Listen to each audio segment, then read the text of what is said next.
Շնորհակալություն, հարցը ուղղված է Նիկոլ Փաշինյանին։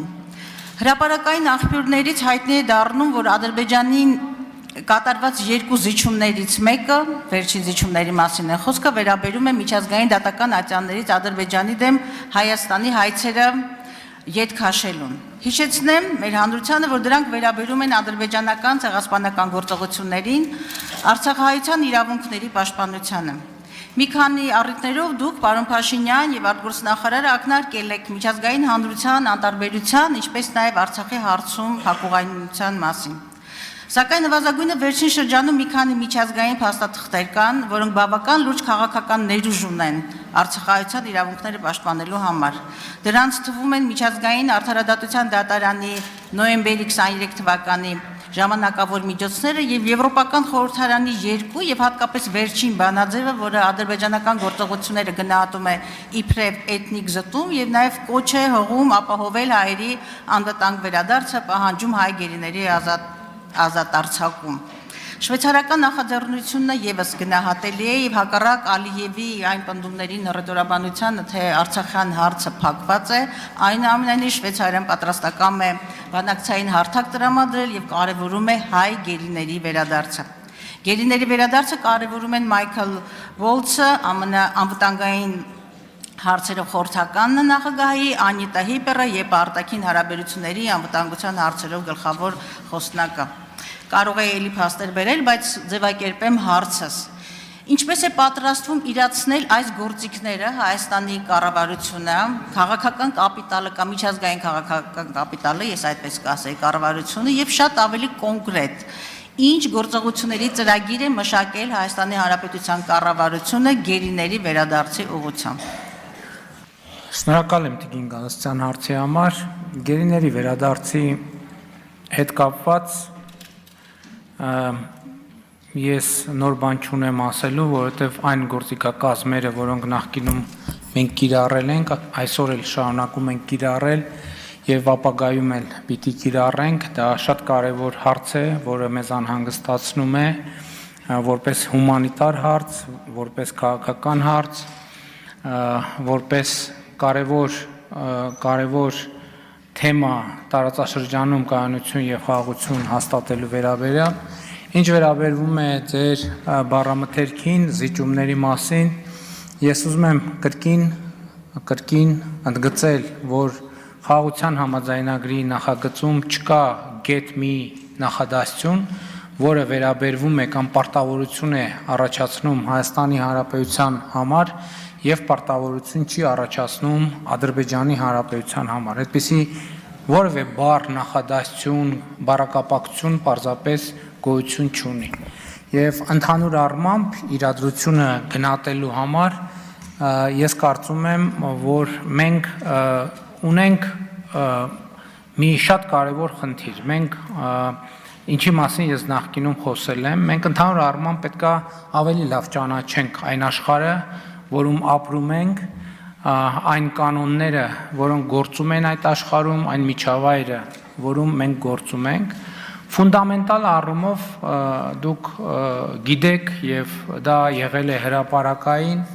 ըստ էության վերջին տարիները մեզ համար հենց այս նպատակին են ծառայել, որպեսզի մենք տեսնենք, թե որտեղ է, որ մենք բավարար չափով չենք ճանաչում այն միջավայրը, որում գործում ենք եւ ինչ պետք է անենք, որպեսզի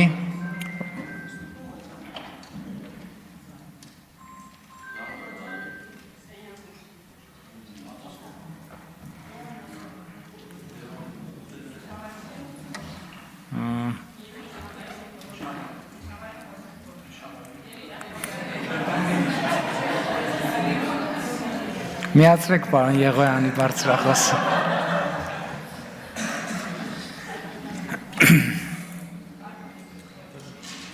Այդքանը։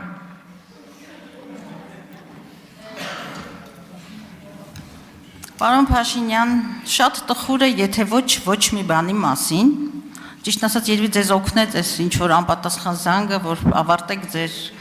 ոչինչ ասող խոսքը, բայց նախ ուզում եմ մի գնահատում անել։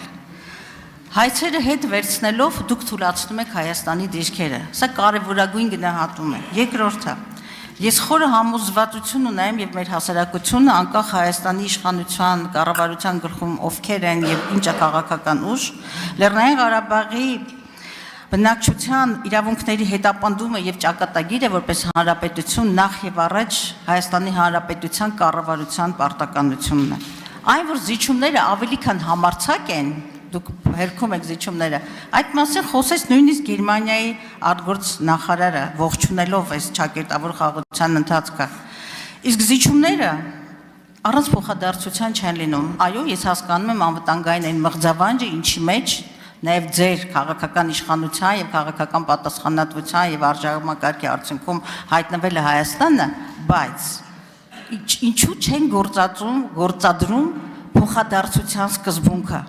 Դուք հրաժարվում եք բոլոր գործիքներից, որոնք մեզ ուժեղացնում են, հետո ասում եք, թե դուք ոչինչ չեք զիջում,